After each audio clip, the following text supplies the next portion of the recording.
أعوذ بالله من الشيطان الرجيم بسم الله الرحمن الرحيم وقال الذي نجا منهما وادكر بعد أمة أنا أنبئكم بتأويله فأرسلون۔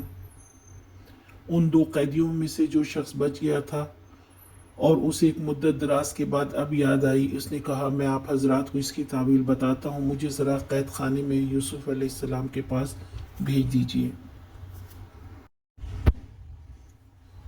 یوسف علیہ السلام کے قید کے ساتھی جسے قید سے نجات ملی تھی، کئی سال بعد اسے اب یاد آیا کہ بادشاہ نے ایسا خواب دیکھا ہے جس کی تعبیر کسی کو نہیں معلوم۔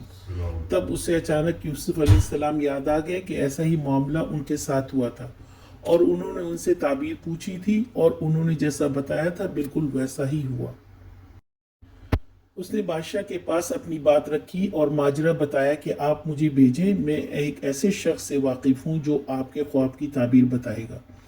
دراصل یوسف علیہ السلام کو اب قید سے نجات ملنے کا وقت آ گیا تھا۔ قیدی کا ایک وقت تک ان کو بھولا رہنا اور پھر اس موقع پر یاد آنا، یہ سب اللہ سبحانہ و تعالیٰ کی حکمت تھی اور وہ وقت کے ساتھ ہی عمل میں لاتا ہے۔ انسان علم غیب سے ناواقف ہے اور اللہ اپنے ارادے میں قادر ہے۔